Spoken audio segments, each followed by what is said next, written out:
हमारे चैनल में आपका स्वागत है।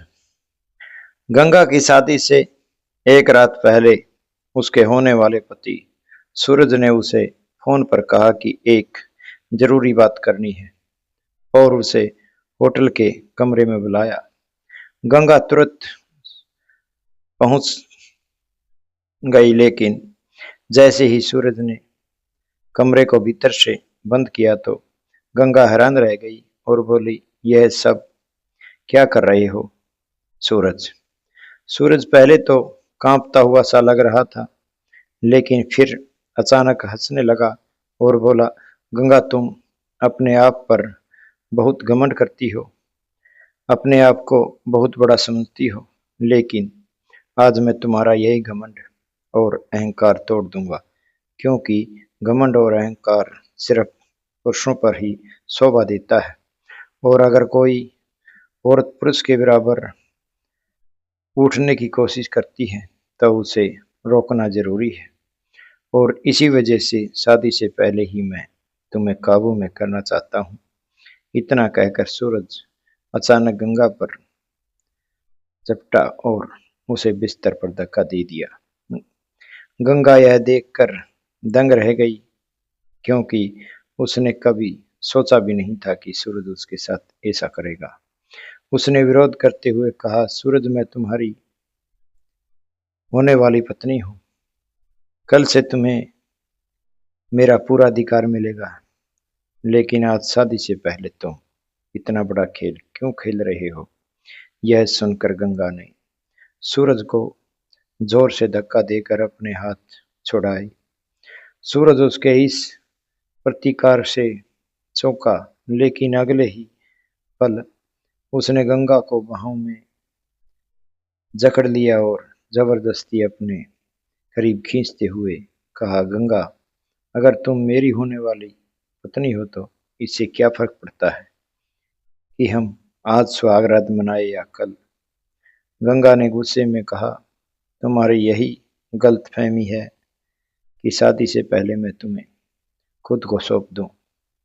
शादी के बाद तुम्हारा मुझ पर पूरा हक होगा, लेकिन उससे पहले मुझे छूने का तुम्हें कोई अधिकार नहीं है।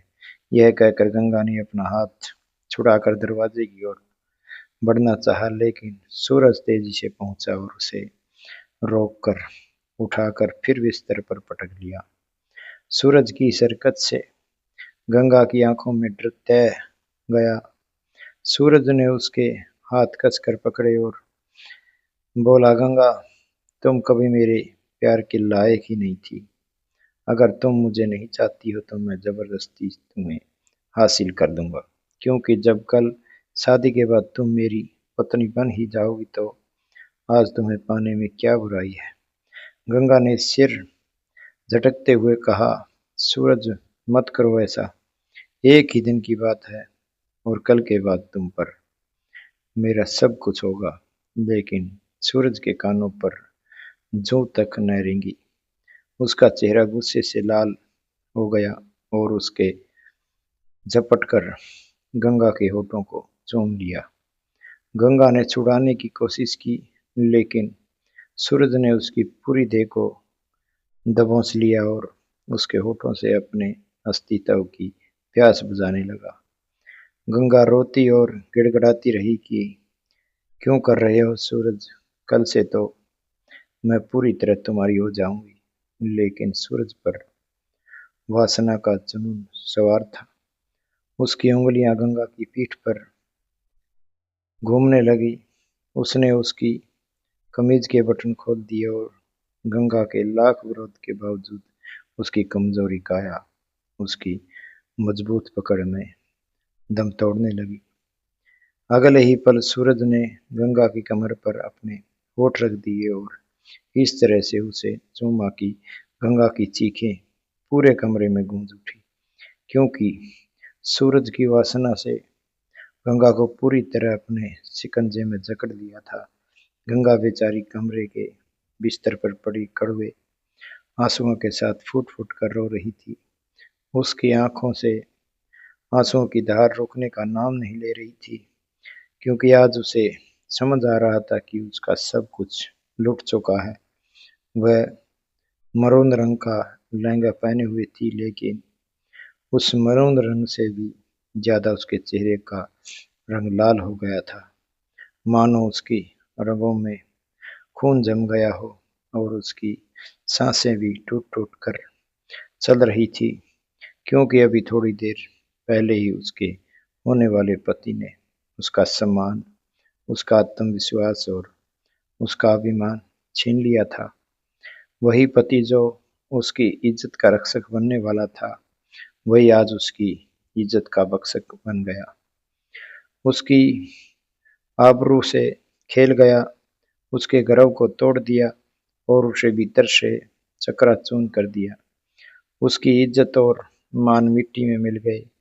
ऐसे ही टूटे हाल में जब गंगा की माँ कमरे में आई तो वह बहुत खूबसूरत लग रही थी, क्योंकि गंगा की शादी उनकी अपनी पसंद से हो रही थी और गंगा की माँ इस रिश्ते को लेकर बेहद उत्साहित थी। उनके मन में गंगा की शादी को लेकर वही उम्मीदें और सपने थे जो हर माँ बेटी के दिल में होते हैं, लेकिन उन्हें क्या पता था कि सूरज की हवस ने गंगा की सारी इच्छाएं और उम्मीदें एक पल में चकनाचूर कर दी थी। गंगा के साथ जिंदगी ने ऐसा मजाक कर दिया कि जिसे वह किसी से कह भी नहीं सकती थी, और अगर कह भी देती तो कौन विश्वास करता, और अगर कोई कर भी लेता तो उससे क्या फर्क पड़ता, क्योंकि शादी तो अगले ही दिन सूरज से होने वाली थी। गंगा पहले ही सूरज की हो चुकी थी। 1 साल पहले ही गंगा के पिता का निधन हो गया था। सूरज गंगा के पिता का दोस्त प्रताप का बेटा था, और गंगा के पिता और सूरज के पिता बहुत करीबी मित्र थे। दोनों परिवारों का रिश्ता बहुत गहरा था। गंगा के माता पिता के पास केवल 4 बेटियां थीं। बेटा होने का सुख उन्हें नहीं मिला था, और गंगा उनकी सबसे बड़ी बेटी थी।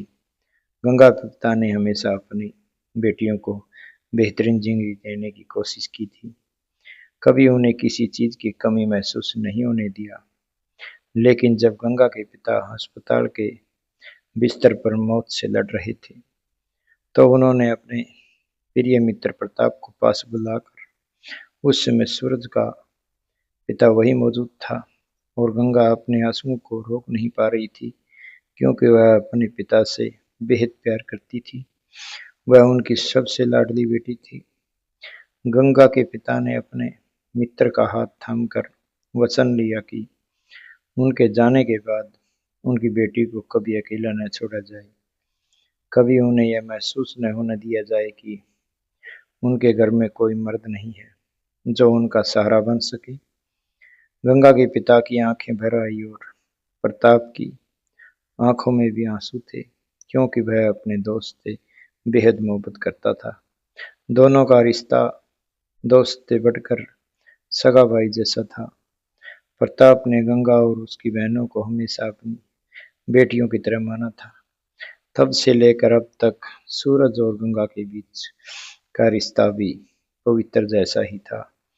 गंगा के पिता ने अपने मित्र प्रताप से कहा कि मैंने कभी अपनी बेटियों को पराया नहीं समझा, और तुम यह कैसी बातें कर रहे हो? क्या तुम सोचते होगे कि मैं तुम्हारी बेटियों को अनाथ छोड़ दूंगा? मैंने अपने बेटे सूरज के लिए गंगा का हाथ मांगा है, और यह वादा करता हूँ कि तुम्हारी बेटी की रक्षा करूंगा और तुम्हें कभी अकेला नहीं छोड़ूंगा। प्रताप की इस बात से गंगा के पिता का मन हल्का हो गया, मानो उनके सीने से बहुत बड़ा बोझ उतर गया हो। गंगा आश्चर्य से सूरज को देख रही थी, क्योंकि उसने कभी सूरज को इस नजर से नहीं देखा था।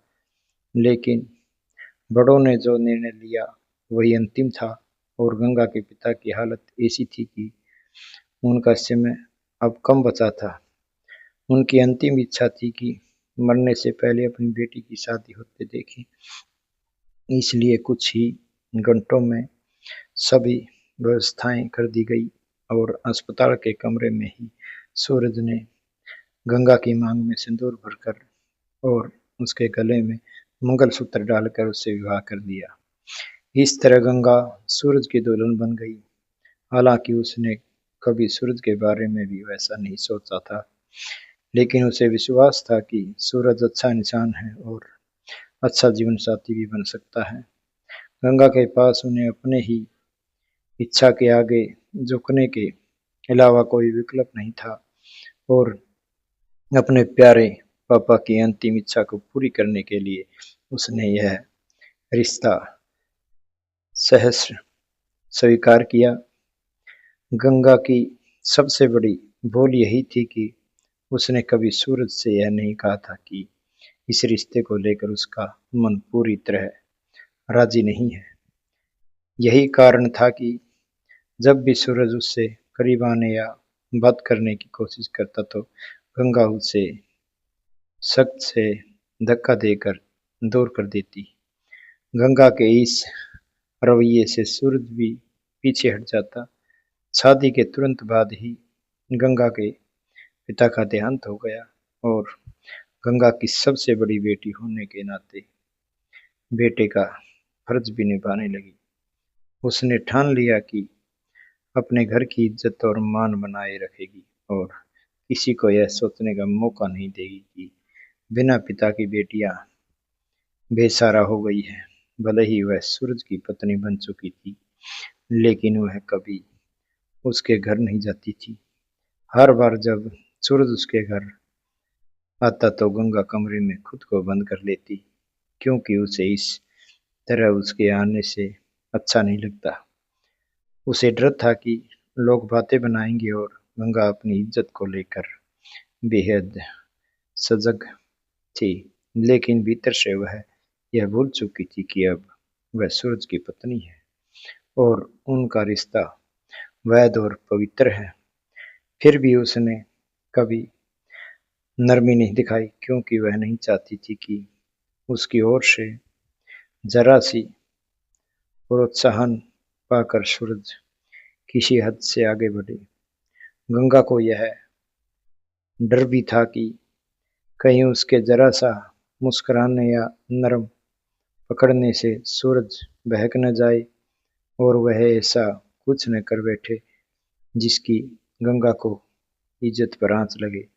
क्योंकि अस्पताल में हुए विवाह में सिर्फ सिंदूर और मंगलसूत्र बनाया गया था, न तो उसके फेरे हुए थे और न ही उसकी विदाई हुई थी। यही कारण था कि गंगा का मन हमेशा असमंजस में रहता था। यह कहानी कैसी लगी? सब्सक्राइब करें, लाइक करें, कमेंट करें। जय श्री राम। धन्यवाद दोस्तों।